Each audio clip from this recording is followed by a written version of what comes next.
Everyone. So as you can see इस video में बेटा हम डिस्कस करने वाले हैं टॉप 30 क्वेश्चंस इम्यूनोलॉजी के, दैट इज़ BZY-ET-141।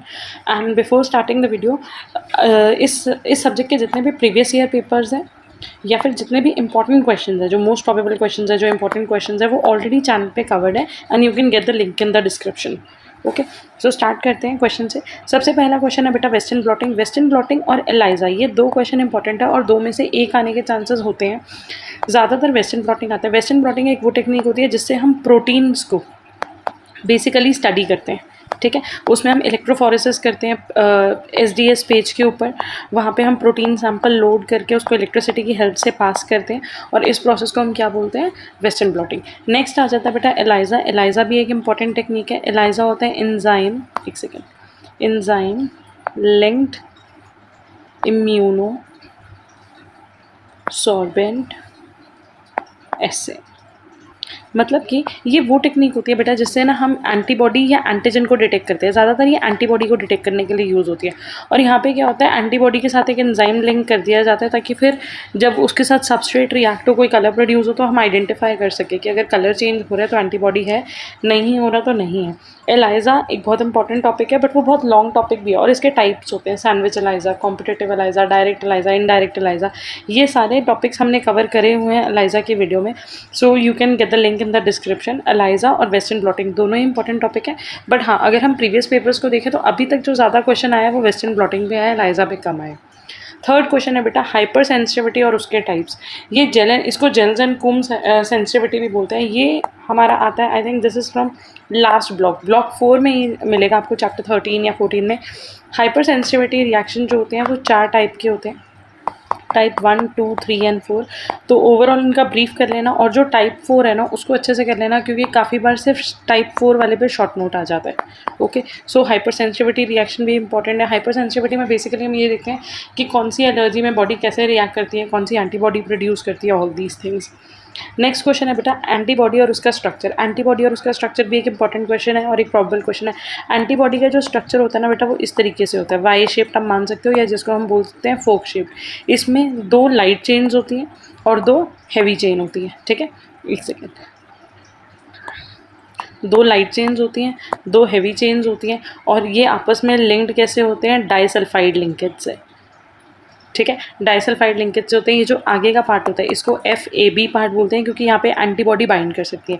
जो पीछे का पार्ट होता है उसको FC पार्ट बोलते हैं, क्योंकि वो क्रिस्टलाइज हो जाता है, ठीक है। हैवी चेन में भी एक कांस्टेंट रीजन होता है, एक वेरिएबल रीजन होता है। लाइट चेन में भी कांस्टेंट रीजन होता है और वेरिएबल रीजन होता है, ठीक है। तो ये एक क्लासिक स्ट्रक्चर है एंटीबॉडी का। लेकिन इसी में अगर बोल दें कि IgG, तो IgG का स्ट्रक्चर भी यही होगा। लेकिन अगर बोल दें IgM, तो IgM एंटीबॉडी बेटा पेंटामेरस होती है। पेंटामेरस मतलब कि ऐसे 5 मॉलिक्यूल मिलके अटैच होते हैं तो IgM बनती है। अदरवाइज़ आपको ज़्यादातर एंटीबॉडी का स्ट्रक्चर पूछते हैं, फंक्शन पूछते हैं, या एंटीबॉडी का स्ट्रक्चर ना बोल के वो बोल देंगे IgG मॉलिक्यूल का स्ट्रक्चर बताओ, वो भी एंटीबॉडी ही है। उसके अलावा एंटीबॉडी के टाइप्स पूछ सकते हैं। एंटीबॉडी के टाइप्स कौन कौन से होते हैं, G होता है, A होता है, M होता है, E होता है, D होता है। तो IgG, IgA, IgM, IgE और IgD, ठीक है। इसमें सबसे जो प्राइमरी एंटीबॉडी होती है, जब भी कोई इन्फेक्शन कॉज होता है तो सबसे पहले कौन सी एंटीबॉडी एक्टिवेट होती है, IgM। उसके बाद सेकेंडरी एक्टिविटी कौन सी होती है, IgG। ये दोनों ज़्यादा इंपॉर्टेंट होती है। IgE जो है वो एलर्जी के केसेस में देखी जाती है, ठीक है। नेक्स्ट क्वेश्चन है बेटा फैगोसाइटोसिस। फैगोसाइटोसिस के अंदर क्या होता है, एक सेल जो है वो कैसे किसी फॉरेन सेल को इनगल्फ कर लेता है, ठीक है। उसने इंगल्फ करके कैसे उस सेल को किल करा। तो ये जो पूरा प्रोसेस है ये होता है फैगोसाइटोसिस। ये सारे टॉपिक्स की मेनली ये सारे टॉपिक्स जो हैं 90% या 80% ऑफ दीज टॉपिक्स हमने इंपॉर्टेंट क्वेश्चंस वाली वीडियोस में सारे कवर करे हुए हैं। हाँ, जो कुछ हैं वो प्रीवियस ईयर पेपर्स में कवर हुए हुए हैं, जो इंपॉर्टेंट में नहीं बने हुए, बट फैगोसाइटोसिस है, एंटीबॉडी स्ट्रक्चर है, हाइपर सेंसिटिविटी एलाइजा और वेस्टर्न ब्लॉटिंग है। नेक्स्ट है क्लोनल सिलेक्शन। क्लोनल सिलेक्शन के अंदर क्या होता है बेटा, अब जैसे मान लो जो हमारे इम्यून सिस्टम के सेल्स हैं वो हैं B सेल और T सेल, ठीक है। मतलब कि B लिम्फोसाइट और T लिम्फोसाइट। अब मान लो कोई एक एंटीजन आया जिसके अगेंस्ट B सेल रिस्पॉन्ड कर रहा है। अब B सेल के भी अलग अलग टाइप्स होते हैं, ठीक है। कौन से टाइप के अगेंस्ट कौन सा वाला B सेल, मान लो फॉर सपोज यहाँ पे एक B सेल ऐसा है, एक B सेल ऐसा है, एक B सेल ऐसा है और एक B सेल ऐसा है, ठीक है।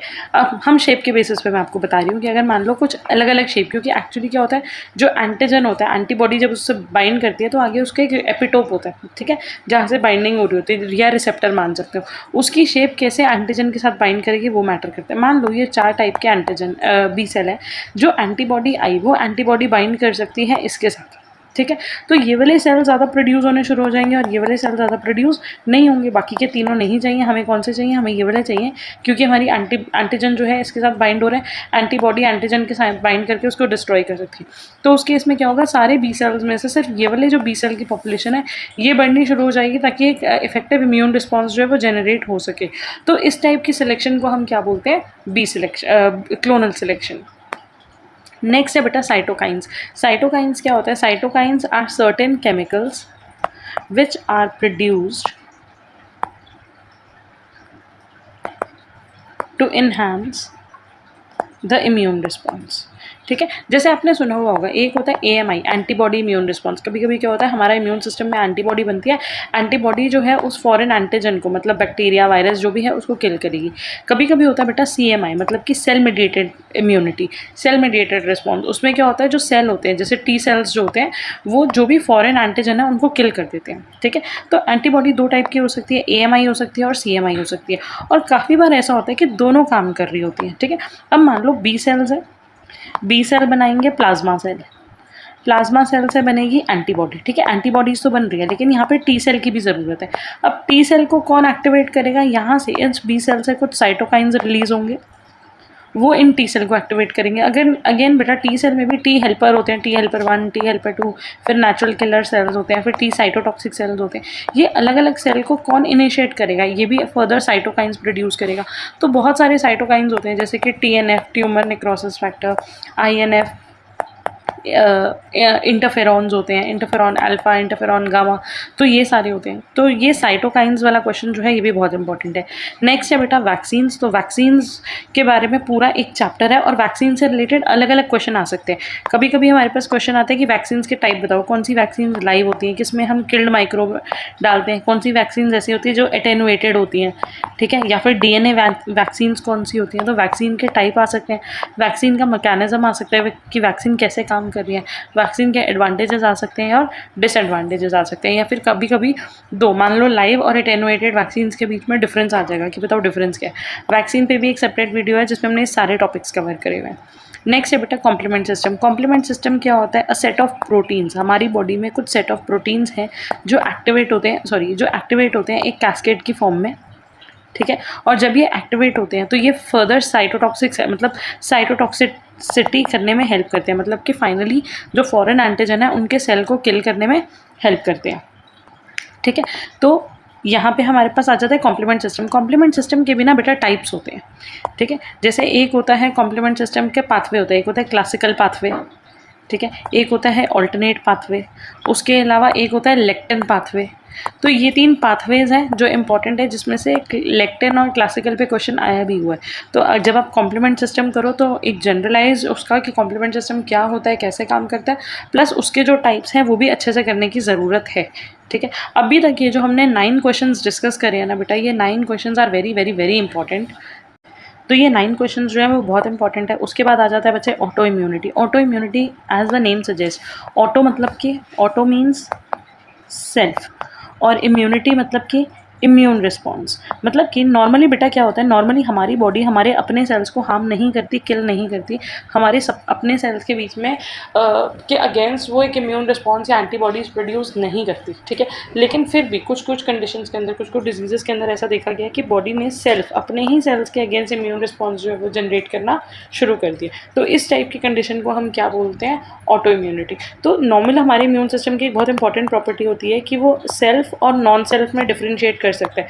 वो कर सकता है कि कौन से हमारे अपने सेल्स हैं जिनके अगेंस्ट इम्यून रिस्पॉन्स जनरेट नहीं करना, और कौन से नॉन सेल्फ है। बट कभी कभी this system fails due to any error, any problem, और जब ये फेल होता है तो जो सेल है वो सेल्फ एंटीजन के अगेंस्ट ही एंटीबॉडी बनानी शुरू कर देते हैं, ठीक है। जैसे कि SLE कंडीशन में होता है, और उसके अलावा भी बहुत सारे ऑटो इम्यून डिसऑर्डर्स होते हैं, तो यहाँ पे वो आपको करने की ज़रूरत है।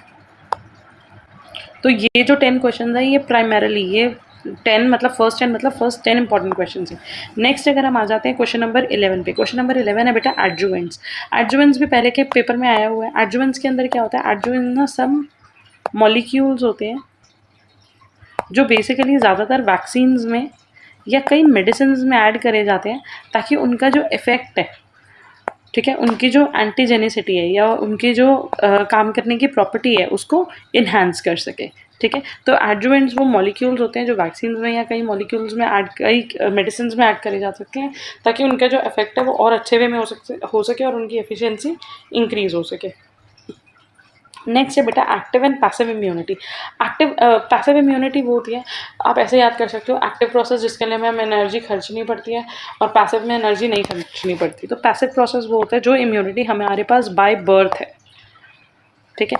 हमारी बॉडी में एंटीबॉडीज़ प्रेजेंट होती है, सबसे पहले कहाँ से आती है वो एंटीबॉडीज़ मदर से आती है, ठीक है। तो जो एंटीबॉडीज़ पहले से प्रेजेंट है उनको क्या बोलेंगे, उस एंटीबॉडी की वजह से जो हमें डिफेंस मिल रहा है, इम्यूनिटी मिल रही है, that is passive immunity. Active immunity क्या होता है, मान लो हमारी बॉडी के अंदर कोई वायरस, कोई बैक्टीरिया या कोई भी माइक्रोब एंटर हुआ जिसके अगेंस्ट हमारी बॉडी ने एंटीबॉडी प्रोड्यूस करी। जब ये एंटीबॉडी प्रोड्यूस करी तो ये खुद प्रोड्यूस करी, बॉडी ने खुद से एनर्जी स्पेंड करके ये इम्यूनिटी जनरेट करी है। तो इस टाइप की इम्यूनिटी को हम बोल देंगे एक्टिव इम्यूनिटी। तो एक्टिव इम्यूनिटी और पैसिव इम्यूनिटी भी एक बहुत इंपॉर्टेंट टॉपिक है। और इसी के साथ जब आप एक्टिव और पैसिव कर रहे होंगे तो एक इनेट एंड अडेप्टिव इम्यूनिटी, तो ये भी बच्चे आपको करना है। पैसिव इम्यूनिटी में हमें एनर्जी नहीं लेनी पड़ रही, हमारे पास प्री फॉर्म्ड एंटीबॉडीज़ है, ठीक है। अब वो प्री फॉर्म्ड एंटीबॉडीज़ कहाँ से थी, या तो हमारे पास मदर से आई थी या फिर जैसे हमें वैक्सीनेशन लगते हैं तो वैक्सीन्स के थ्रू हमें वो एंटीबॉडीज़ मिल जाती हैं। तो पैसिव में हमें वो एंटीबॉडीज़ बनी बनाई मिली, हमें खुद से एनर्जी नहीं स्पेंड करनी पड़ी। एक्टिव के अंदर क्या होगा, एंटीबॉडीज़ के लिए हमारी बॉडी ने खुद से काम करा। एंड सिमिलर इनेट एंड अडेप्टिव में भी क्या होता है, इनेट बाय बर्थ होते हैं जिसमें बहुत सारे देर आर इनेट के 8 to 9 बैरियर्स हैं जो हमने सेपरेट वीडियो में कवर करे हुए हैं। स्किन है, मतलब जिसको हम एपिथेलियल बोलते हैं, और भी बहुत सारे बैरियर्स हैं या फिर एनाटॉमिकल बैरियर्स बोलते हैं। तो ऐसे बहुत सारे बैरियर्स हैं जो हमारे फर्स्ट लाइन ऑफ डिफेंस की तरह काम कर रहे हैं, ठीक है। माल्ट मतलब कि म्यूकस या म्यूकोसा एसोसिएटेड लिम्फोइड ऑर्गन। तो जितने भी हमारे सेकेंडरी लिम्फोइड ऑर्गन्स है ना, जैसे यहाँ पे देखो ये टॉपिक कवर कर लिखा हुआ है मैंने यहाँ पे हेडिंग।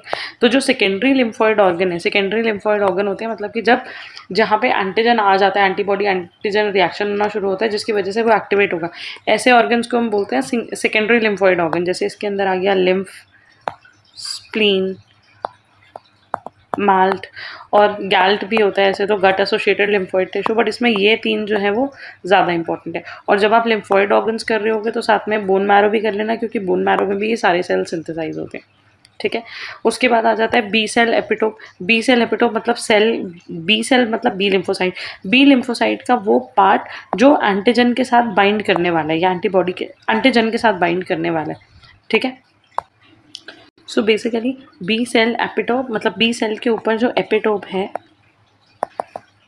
वो एंटीजन के साथ नहीं बेटा, वो बाइंड करेगा एंटीबॉडी के साथ, ठीक है। एक सेकेंड,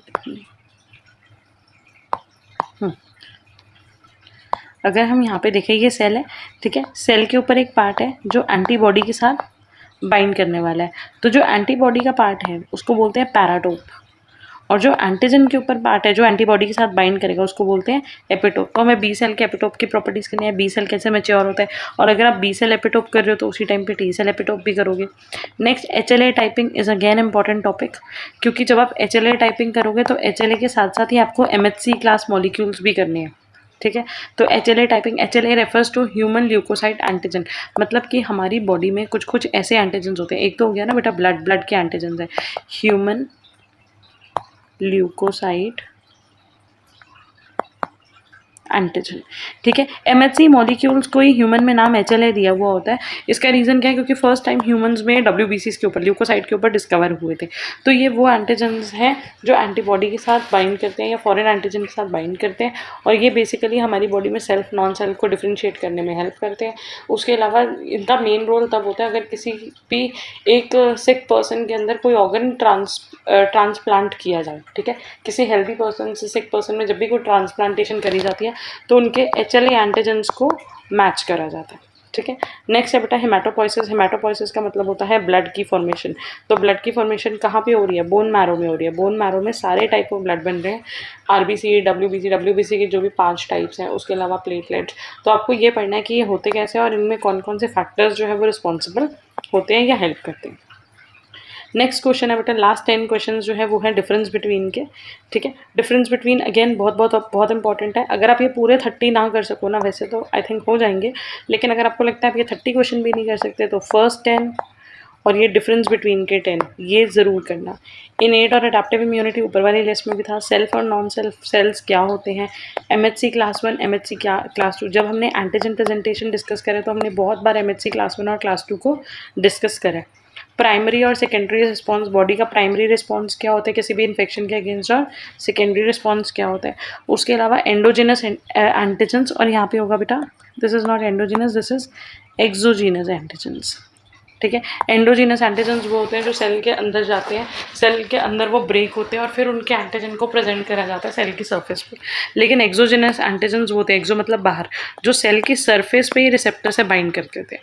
ठीक है, एक्टिव एंड पैसिव इम्यूनिटी पे शॉर्ट नोट अलग अलग भी आ सकता है या डिफरेंस बिटवीन भी आ सकता है। AMI CMI मतलब कि एंटीबॉडी मेडिएटेड इम्यून रिस्पॉन्स और सेल मेडिएटेड, और एंटीबॉडी मेडिएटेड इम्यून रिस्पॉन्स को ह्यूमोरल इम्यूनिटी भी बोलते हैं।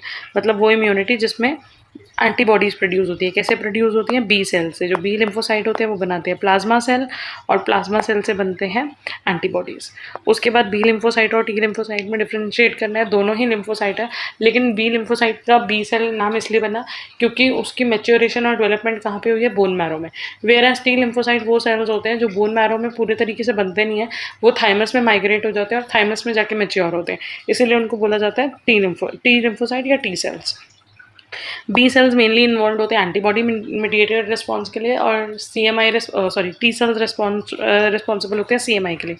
मोनोक्लोनल और पॉलीक्लोनल एंटीबॉडीज़ के बारे में हमने वीडियो करी हुई है। एंटीजन और हैप्टेन जो है ये भी प्रीवियस ईयर पेपर में कवर हुआ हुआ है। एंटीजन होते हैं वो मॉलिक्यूल बेटा जो इम्यून रिस्पॉन्स जनरेट कर सकते हैं। अगर हमारी बॉडी के अंदर कोई भी ऐसा मॉलिक्यूल एंटर हो रहा है जो कि नॉन सेल्फ है और वो एक इम्यून रिस्पॉन्स जनरेट कर दे तो उसको बोलेंगे एंटीजन। लेकिन कभी कभी क्या होता है, मान लो कोई एक नॉन सेल्फ मॉलिक्यूल है जो हमारी बॉडी के अंदर एंटर हो रहा है, लेकिन उसकी वजह से इम्यून रिस्पॉन्स जनरेट नहीं हो रहा। तो क्यों नहीं हो रहा? क्योंकि उसका जो मॉलिक्यूलर वेट है वो कम है। ठीक है, तो ये चीज़ मानी जाती है कि मॉलिक्यूलर वेट कम से कम 10 के डाल्टन तो होना चाहिए एक इम्यून रिस्पॉन्स को जनरेट करने के लिए। तो ये जो हैप्टन्स होते हैं ये एंटीजेनिक तो हैं, ठीक है, ये इम्यून रिस्पॉन्स जनरेट करा सकते हैं, लेकिन क्यों नहीं करवा पा रहे? Because of their low molecular weight. तो इनको किसी न किसी कैरियर प्रोटीन के साथ बाइंड करा जाता है ताकि ये इम्यून रिस्पॉन्स जनरेट करवा सकें। तो एक बार हम फटाफट से डिफरेंस बिटवीन को गो थ्रू कर लेते हैं, क्योंकि ये डिफरेंस की फॉर्म में भी आ सकते हैं, डेफिनेशन में भी आ सकते हैं, और 5 मार्कर्स के लिए अगर आएंगे तो ऑब्वियसली जो आंसर होगा वो डिफरेंस बिटवीन के कंपैरेटिवली तो थोड़ा ज़्यादा लेंदी होना चाहिए। सो अगर हम देखें इनेट और अडेप्टिव इम्यूनिटी, इनेट इम्यूनिटी वो होती है जो प्रेजेंट होती है फ्रॉम बर्थ, रैपिड रिस्पॉन्स होता है, मतलब कि मिनट और आवर में एक्टिवेट हो जाती है। नॉन स्पेसिफिक है क्योंकि बाय बर्थ है, तो ये एक लाइन ऑफ डिफेंस है जो माइक्रोब्स को एंटर नहीं होने दे रही, और यहाँ पे इम्यूनोलॉजिकल मेमोरी नहीं है जैसे कि फिजिकल बैरियर और फैगोसाइट्स।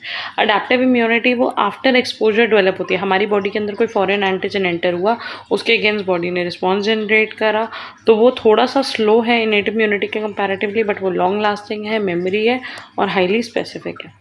सेल्फ और नॉन सेल्फ, सेल्फ सेल्स वो होते हैं जिन पे होस्ट का अपना MHC मार्कर हो। हमारे अपने MHC मॉलिक्यूल्स जिन जिन सेल पे होंगे उनको क्या कैटेगराइज करा जाएगा? Self, and they are tolerated by the immune system, मतलब इम्यून सिस्टम उनको टॉलरेट कर लेता है, उनके अगेंस्ट कोई रिस्पॉन्स जनरेट नहीं करता।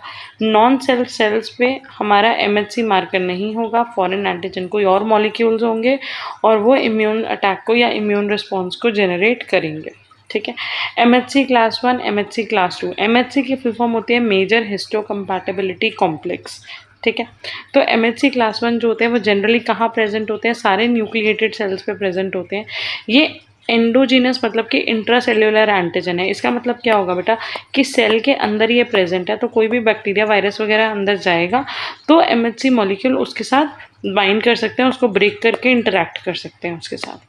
ठीक है, तो MHC मॉलिक्यूल सारे न्यूक्लिएटेड सेल पे होते हैं, एंडोजेनस होते हैं, और ये बाइंड करते हैं CD8 मॉलिक्यूल्स के साथ। वेयर आज MHC क्लास 2 सिर्फ प्रोफेशनल एंटीजन प्रेजेंटिंग सेल्स पे होते हैं, जैसे कि मैक्रोफेजेस, डेंड्रिटिक सेल्स और बी सेल्स के ऊपर।